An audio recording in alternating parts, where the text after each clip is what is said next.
Alright guys, it's Wednesday morning. I thought I'd go ahead and go over all of worksheet 6. I think these are some really good examples. Hopefully you're doing your best to get these done on your own, and then if you end up copying my work, that's not bad as long as you made a valiant effort to get it done yourself. So let's get going. Number 1, solve one part by factoring, one by completing the square, and one by the quadratic formula. So again, you want to find one that is factorable, one that has b is even. So we have an even b here and we have an even b here. So this guy might be a good candidate for quadratic formula because it does have some odd numbers. Let's see if we can factor this. Is there any, since we have a leading coefficient of 1, this one's pretty easy. Is there two numbers that we can multiply together to get 9 but adds up to 4? And no, there's not. 1 and 9, 3 and 3, so neither one of those would actually subtract to give us 4. So this guy's not factorable. So it looks like this one might be a great candidate for completing the square. Okay, over here, well, we've got 3 and 5, so let's write down 1 and 3 and 1 and 5. And if you remember, we're going to end up subtracting, so is there any way to subtract these two guys and come up with 7? So 3 times 5 is 15, minus 1 would be 14, and 5 times 1 is 5, minus 3 would be 2. So this one's not factorable either, so looks like we're going to complete the square here and the quadratic formula here. So hopefully we can factor this guy, and we can. Look at that. Two numbers that multiply together to give us 15 but subtract to equal 2. And hopefully you realize that's 3 and 5. We want to come out with negative 2, so it's going to be minus 5 and positive 3. Negative 5 times 3 is negative 15, and negative 5x plus 3x is 2x. Alright, so that one's going to be factorable. We just factored it. So now that we know that a times b equals 0, we know either. We've got to figure out what would make this 0 or what would make this 0. What could we plug in for x to make this 0? What could we plug in for x to make this 0? I think it's pretty clear. It's 5 and negative 3, but you guys have got to make sure you do this step. Okay, we set each factor equal to 0 and solve. Because we add 5 to both sides on this one, we subtract 3 to both sides on this one, and we end up with x equals 5 and x equals negative 3. And of course, we just plug this in real quick. 5 squared is 25, minus 10 is 15, and 15 minus 15 is 0. And over here, negative 3. Negative 3 squared is 9. Negative 2 times negative 3 is 6. So 9 plus 6 equals 15, and 15 minus 15 is 0. So those are the two solutions. And you can see if we plugged 5 in, it would be 5 minus 5 is 0 times 8 equals 0. Or if we plugged in negative 3. Negative 3 minus 5 is negative 8. Negative 3 plus 3 is 0, so negative 8 times 0 is still 0. Okay, let's go on back here. We're going to complete the square. So I'm going to say x squared plus 4x. We're going to add something to this side. And I've already moved this 9 to the other side by adding the opposite. But if we're going to add something to this side, we have to add to this side. So remember, when we are completing the square, to solve for x, we want to move the constant to the other side. Half of 4 is 2, and 2 squared is 4. So we add 4 to both sides. This guy factor, oh, I'm sorry, we're not factoring here. Sorry. We are, but we're going to factor it into x plus 2 squared equals 13. Well, let me go ahead and factor, because x and x plus 2 plus 2. X times x is x squared, 2 times 2 is 4, and 2x plus 2x is 4x. But it's the same, so we put them together. X plus 2 squared equals 13. Take the square root of both sides, we get x plus 2. The square root of x plus 2 squared is just x plus 2 equals plus or minus the square root of 13. Subtract 2 from both sides. We get x equals, this first, negative 2 plus or minus the square root of 13. Okay, plugging this guy into the quadratic formula, we first have to recognize that a is 3, B is -7, and C is -5. And now we have x equals the opposite of B, plus or minus the square root of -7 squared minus 4 times A times C, all over 2A. I'm sorry, we know it's A is 3, so we'll plug in 3.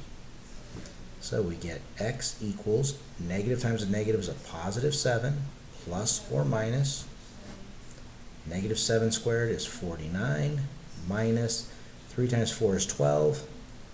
12 times -5 is -60. So negative, well, let's do it this way. Negative times a positive times a negative is a positive. 4 times 3 is 12, and 12 times 5 is 60. All over 6. Means x equals 7 plus or minus the square root of 109 over 6.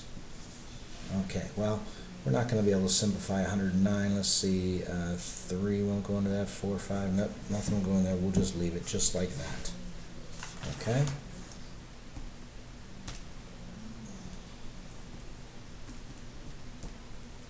Okay, so there's A, B, and C all done in 3 different ways. Completing the square, quadratic formula, and by factoring. All right, let's go down and do number 3, A, B, and C. Okay, so we got to figure out, looks like one of these two are going to be good candidates for completing the square because their B value is even. Let's take a look. Let's see here. Which one would be easy to factor? Let's see, with 1 and a 3 and a 1 and a 7, we're going to subtract. So 3 times 7 is 21, minus 1 is 20, and 7 times 1 is 7, minus 3 is 4. So this guy is not factorable, so it looks like this guy is a great candidate for quadratic formulas. Let's go ahead and do that. A is 3, B is -11, and C is -7. All right, now plugging in. We have x equals -b plus or minus the square root of b squared minus 4ac all over 2a. Right, so let's get it plugged in. X equals negative, whatever b is, -11 plus or minus the square root of -11 squared minus 4 times a times c all over 2 times a. That's the hardest part. Now let's just simplify. X equals negative times negative is a positive 11 plus or minus the square root of 121. Okay, a negative times a positive times a negative is going to be a positive. 12 times 7 is 84 all over, oops, sorry, it's just 6, isn't it? Okay, so that's x equals 11 plus or minus the square root of, what do we got here? 205 over 6. Okay. Can't simplify that, so it's just going to end up being, there's our answer right there. X equals 11 plus or minus the square root of 205 over 6. That's good. Okay, so it looks like can we factor one of these? Hopefully we can factor this. Let's look at 1 and 3, 1 and 9. We're going to subtract to get 6. So let's see. 9 times 1 is 9. 3 times 1 is 3. 9 minus 3 is 6. So there you go. So we'll go 3x and x equals 0. And we want to come out with 3 times 1. So the 1's going to go out there. And let's see. We want to go... we got to go 9 here. Okay, and you know I jumped right in and probably shouldn't have. You know, we can still solve this guy, and I'm going to go ahead and finish it. We're going to set each factor equal to 0. Maybe some of you are seeing it. When I set each factor equal to 0, I get 3x equals 9. Divide both sides by 3, we get x equals 3. And when we subtract 1 from both sides, we get x equals -1. And there's your two answers. Okay, it worked out fine because it's a pretty easy problem. But maybe you guys realized each had a factor of 3, so we could factor out a 3 and get x squared plus 2x minus 3 equals 0. Then you might see it's a little easier to factor here. We can factor this into x plus, make sure I get this right, plus 1 times x minus 3. Nope, sorry, it's minus 1 and plus 3 equals 0. And then this is always going to be 3, so that guy's pretty irrelevant, but we can say x minus 1 equals 0 and x plus 3 equals 0. And I've got to go back, gosh darn it, I got in a hurry here. Back up here, I should have made this positive and this negative, because 9x minus 3x would be 6x. We wanted positive. I had that set up for negative, so that would change this to a negative and that to a positive. Good thing I went back. Then when you solve, add 1 to both sides, you get x equals 1. Subtract 3 from both sides, you get x equals -3. And there's the right answer.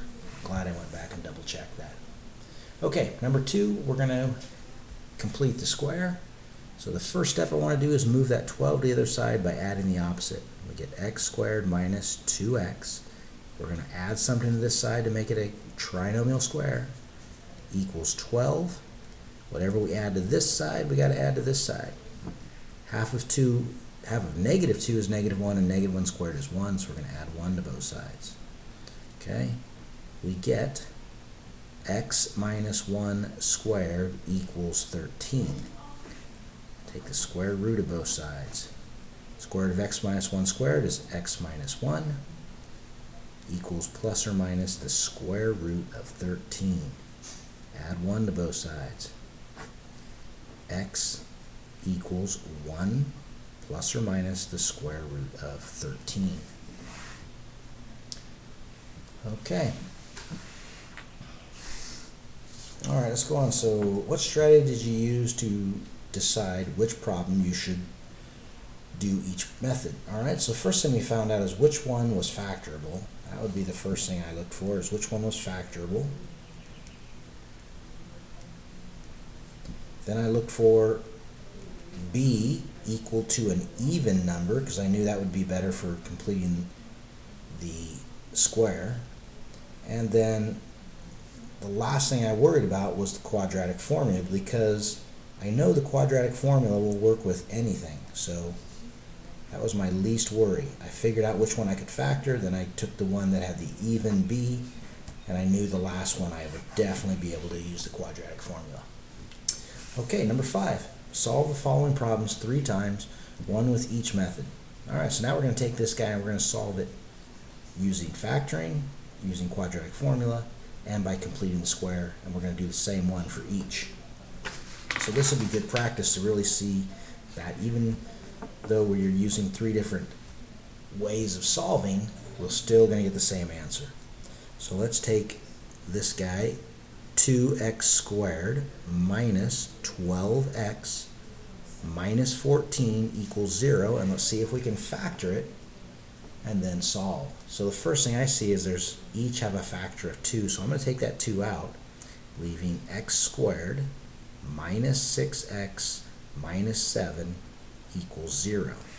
That gives us an easier trinomial to factor, and really for our case in this situation, this 2 isn't going to make a big difference. We'll still be able to solve for x. But I'm going to keep it there just to make sure I don't forget. I take this trinomial, I'm going to factor it into 2 smaller binomials. The leading coefficient is 1, so it's just x times x equals x squared. And then what 2 numbers can we multiply together to get 7? Well, that's pretty easy. It's just 1 and 7. And we want to add those same 2 numbers and get -6. So I'm going to make it -7 and +1. Because -7 times x is -7x. 1 times x is 1x, and -7x plus 1x would give us that -6x. Okay, so we have a times b times c equals 0, which means b or c are going to have to equal 0. So we're simply going to go x plus 1 equals 0 and x minus 7 equals 0. When we solve, we get x equals -1 or x equals 7. So those are the two numbers that we could plug in for x in the original equation, and it would come out true. Real quick, 7 squared is 49. 49 times 2 is 98. 7 times 12 is 84, so 98 minus 84 is 14, and 14 minus 14 is 0. Let's take -1. -1 squared is 1. 1 times 2 is 2. -1 times -12 is +12. 2 plus 12 is 14, and 14 minus 14 is 0. All right, let's solve the same question using the quadratic formula.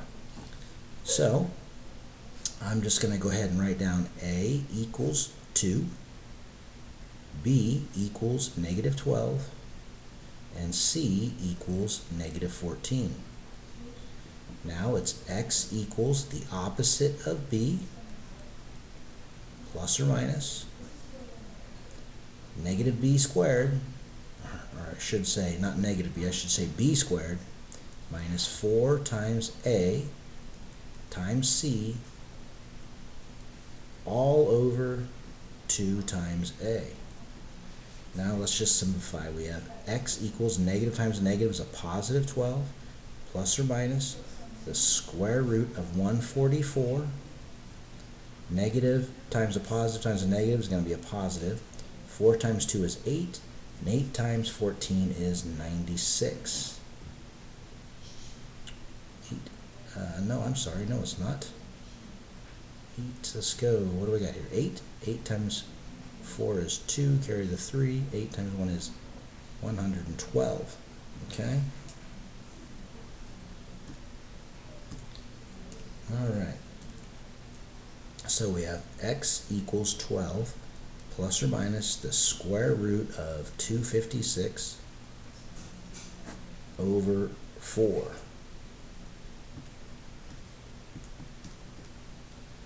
Okay, so x equals 12 plus or minus the square root of 256 is 16 all over 4. So that means we have x equals 12 plus 16 over 4 and 12 minus 16 over 4. Sorry, get down there a little low. Which means x equals 28 divided by 4, which is 7, and 12 minus 16 is -4 divided by 4 is -1. And hopefully you realize that these two are exactly the same, and of course they are. Alright, one more time using, where are we? One more time using completing the square. Okay, so this one's a little bit trickier because we're going to go ahead and we're going to go 2x squared minus 12x equals 14. I simply added 14 to both sides to move this guy to the other side. So now we have 2x squared minus 12x plus some number equals 14 plus some number. But before we can do that, we're going to factor out a 2. X squared minus 6x plus that number equals 14 plus that same number. 2 times x squared is 2x squared. 2 times -6x is -12x. What are we going to add here? Half of 6 is 3, and 3 squared is 9. But we have to remember, up here it would actually be 18, wouldn't it? Because 2 times x squared is 2x squared. 2 times -6x is -12x, and 2 times 9 is 18. So we have to add 18 over here.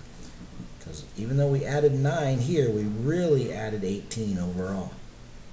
So we factor, we get 2 times x minus half of 6, quantity squared, equals 32.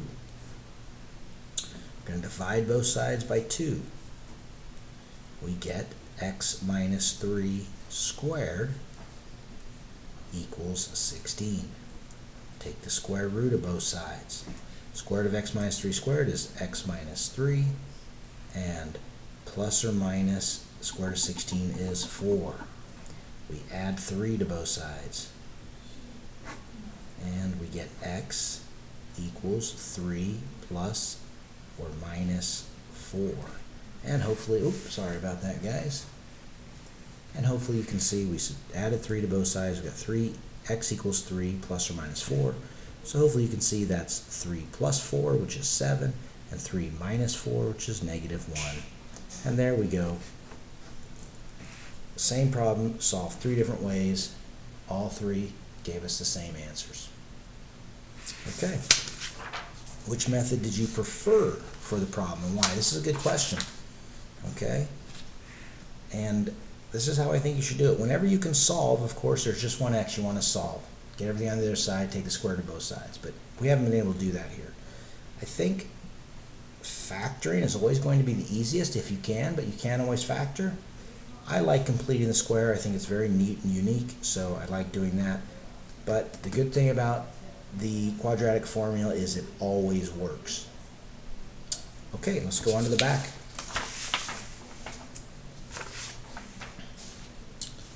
Okay, so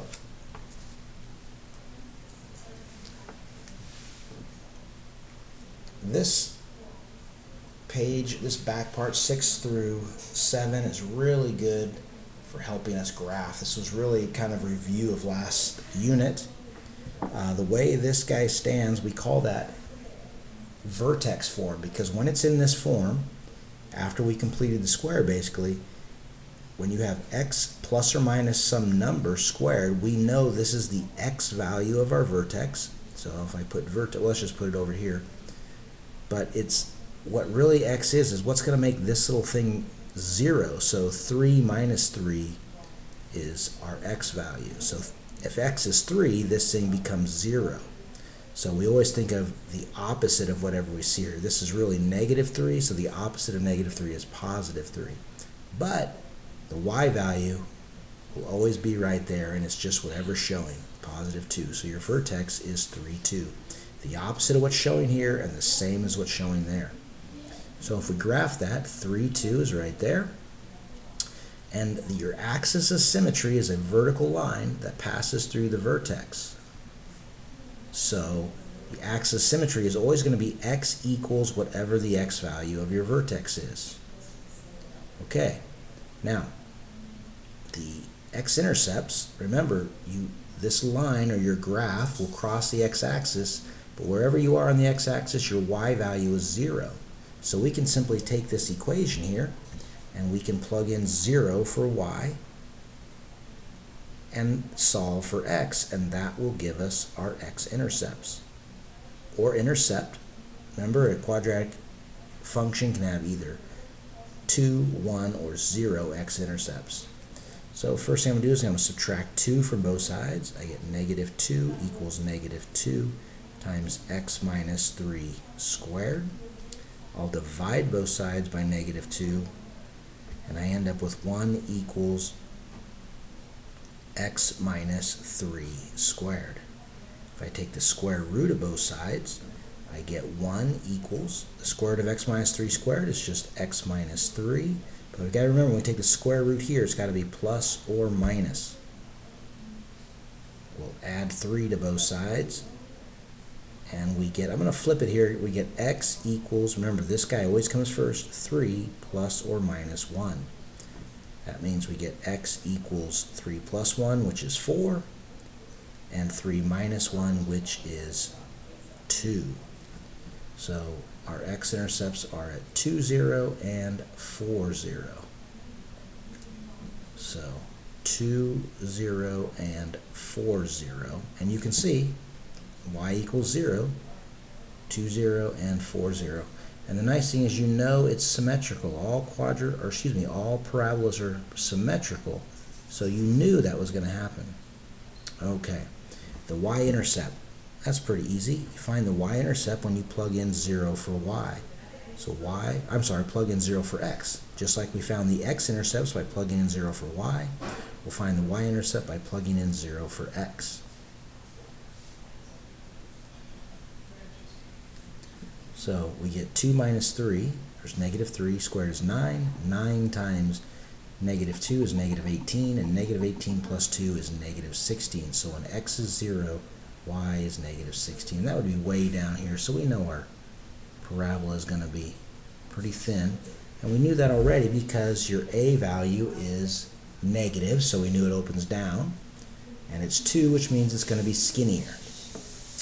All right, so let's take a look at this. It's in vertex form, so right away we know our vertex, our x value of our vertex, is the opposite of this, so -1, 2. So let's graph that. -1, 2 is right there. All right, we know this guy is going to be wide, because remember, if A is 1, it's normal. It's bigger than 1, it's skinny. If it's smaller than 1, it's wide. So we know this is going to be wide. We know it opens up because this is positive, so we know we're not going to have any x-intercepts here, are we? So no x-intercepts here.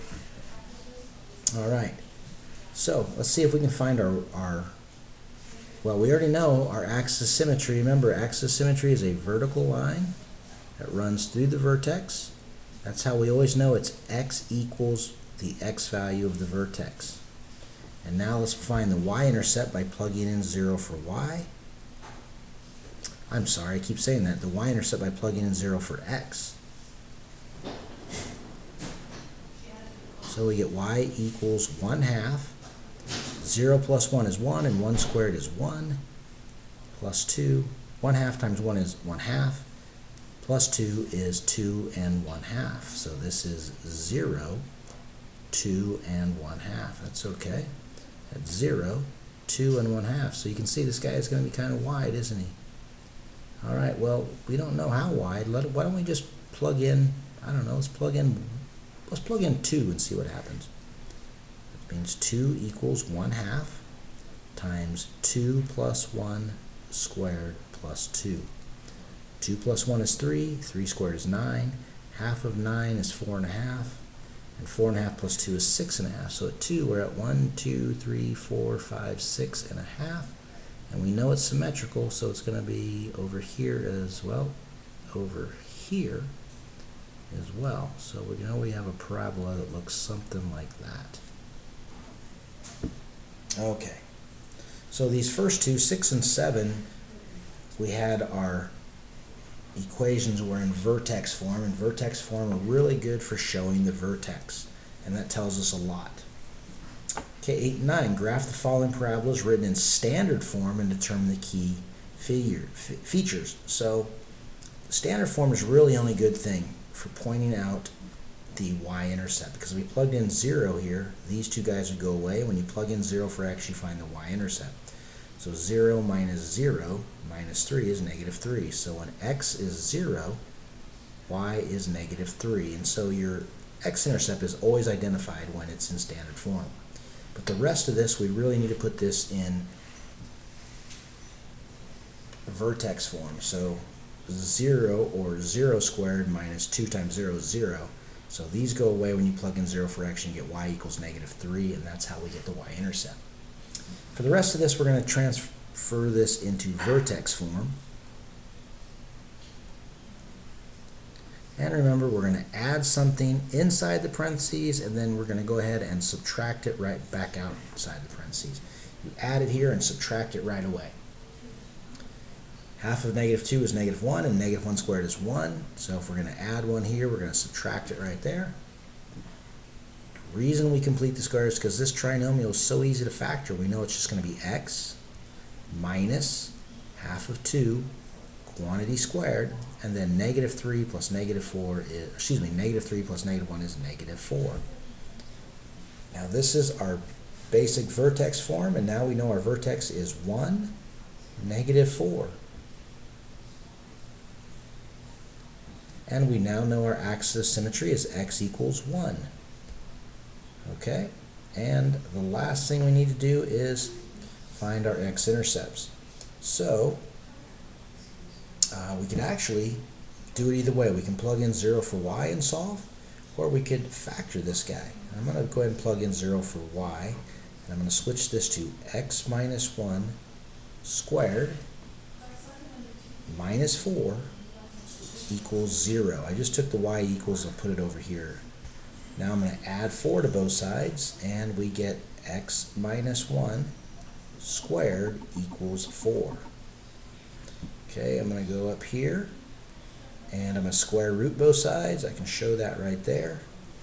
The square root of x minus 1 squared is just x minus 1, and the square root of 4 is plus or minus 2. I add 1 to both sides, and we get x equals 1 plus or minus 2, which means when y is 0, x equals 1 plus 2, which is 3, 0, and x minus 2 is negative 1, 0. So let's do all this. Our vertex is at 1, negative 1, 2, 3, 4. We got that from the vertex form. We know our axis of symmetry is going to be at x equals 1 because it's always a vertical line passing through the vertex. Our x-intercepts are 3, 0, which is 1, 2, 3, 0, and negative 1, 0. And you notice they're symmetrical. They're always going to be symmetrical. Parabola is always symmetrical.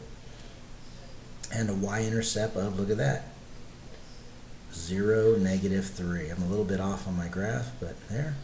And you know what? If we want, we can plug in, let's just plug in 1, 2, 3, 4. Let's see what happens. Y equals 4 squared minus 2 times 4 minus 3. That's 16, minus 8 is 8, and 8 minus 3 is 5. So when x is 4, y is 1, 2, 3, 4, 5. Okay, and remember, a parabola is always symmetrical, so 1, 2, 3 away from the axis of symmetry, so 1, 2, 3 over here. So our parabola will look like that. Okay? All right, again, we have an equation in standard form. I'm going to maybe do this a little bit bigger. So, y equals 3x squared plus 6x plus 3. That's standard form, okay? The only thing standard form is good for is to show us the y-intercept, because if we plug in 0 for x, what do we end up with? 0 and 0, we just end up with y equals 3. So that means when x equals 0, y equals 3. That's our y-intercept. Let's put that down right there. It's really the only thing we get quickly out of standard form. Okay? All right, so let's go ahead and put this into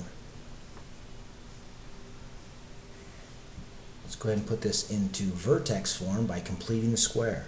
Now maybe you guys have seen 3, 6, and 3, right? So, well, I'm going to go ahead and write it as 3x squared plus 6x plus some number plus 3 minus that number. See, I moved the 3 out before I factored. Now I'm going to go y equals 3 times x squared plus 2x plus some number plus 3 minus that number. Okay? Now, half of 2 is 1 and 1 squared is 1. But remember, it's 3 times x squared is 3x squared. 3 times 2x is 6x. So 3 times 1 would be 3 up here. So if we're actually adding 1 inside, but we're really adding 3 or subtracting 3 outside. Okay? Y equals 3. This guy is a trinomial square, so it just becomes x plus half of 2 is 1, quantity squared, and then 3 minus 3 is 0. So we just end up with this simple guy. Okay, so what's our vertex? Our vertex is the opposite of that. So it's negative 1 and what's out here? Nothing, or in other words, 0. So our vertex is at negative 1, 0. Okay, so let's see here. We've got negative 1, 0 is our vertex. So look at, we have one y-intercept. There's only, one x-intercept. And we know our y-intercept is at 0, 3. So again, we know it's symmetric, so we know we have that one as well. Put in our axis of symmetry. We know our axis of symmetry is x equals negative 1. So we have one x-intercept as well because it's right here at negative 1, 0. So this guy opens up like this. Oops, missed it. There we go, like that. And let's see. So when x equals -1, y equals 0. Let's plug that into our equation. 0 equals 3 times -1 plus 6 times -1 plus 3. So that means 0 equals, that's squared. -1 squared is 1, and 1 times 3 is 3. 6 times -1 is -6. So 0 equals 3 plus -6 is -3 plus 3. 0 equals 0, so it's true. Okay, let's just see that graph a little bit. You see we have a vertex at -1, 0. We have an axis of symmetry at x equals -1. This time our x-intercept is the same as our vertex because there's only one x-intercept. That happens when your vertex is on the x-axis, and our y-intercept is at 0, 3. So we have those 2 points. Okay. Let's see, 10 and 11, the last two here. 10, 11, graph the following parabolas written in intercept form and determine the key features. All right, well this one's going to be fairly easy because we already have our x-intercepts. This times this times this equals y. So if we set y equal to 0, we get x plus 2 and x minus 4, which means if it's going to be equal to 0, this and or this have to equal 0. So let's set them both equal to 0. Subtract 2 from both sides, you get x equals -2. Add 4 to both sides, you get x equals 4.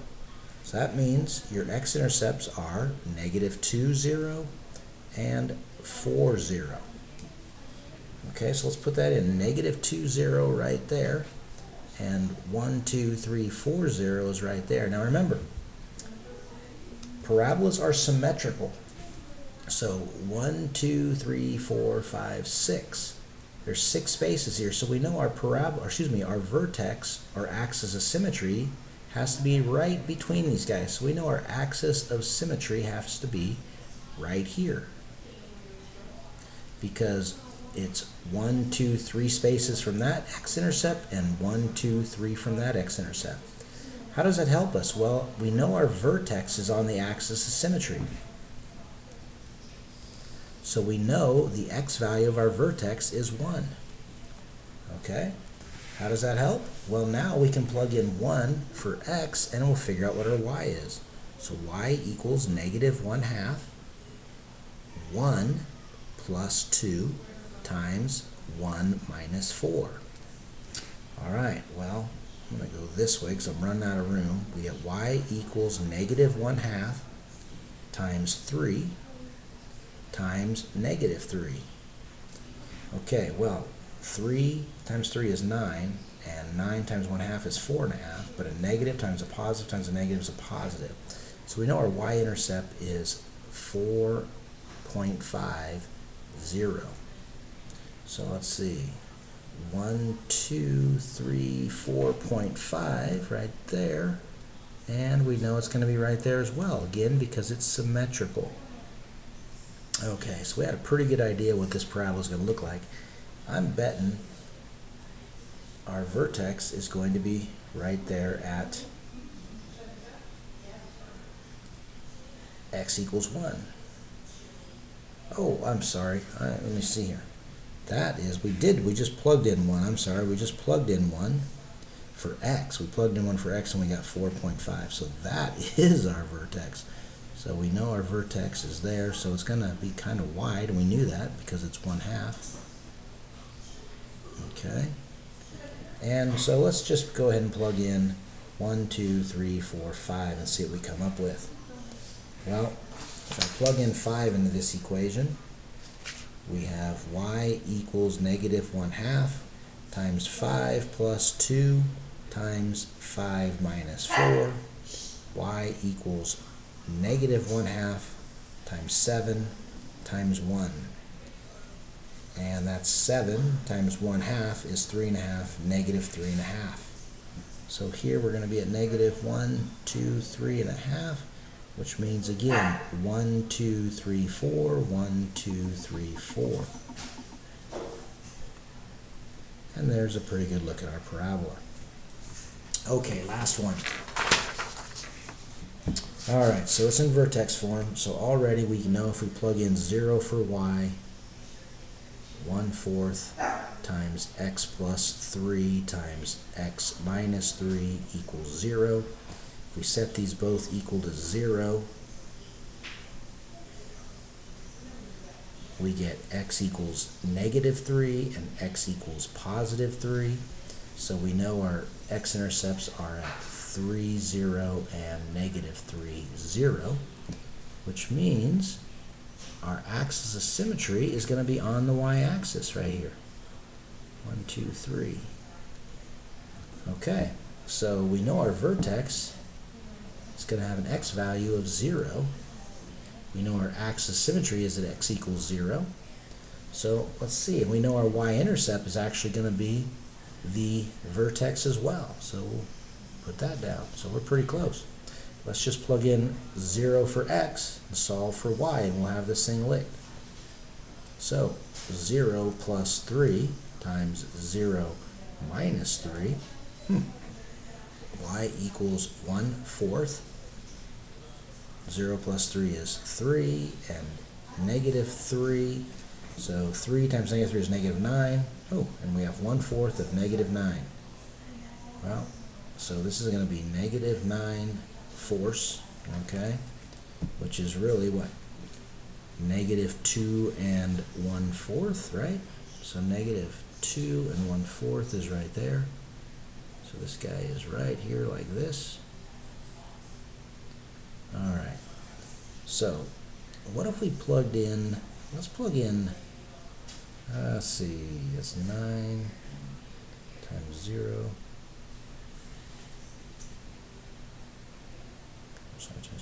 All right, let's just plug in 4.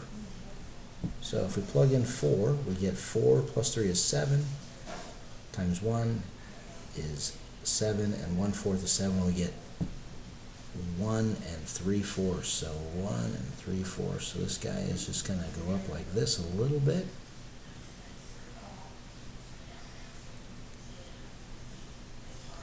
So this guy is very wide because of that 1/4. And by the way, we found out that it was what? It was -9 force. Okay, I hope that was helpful.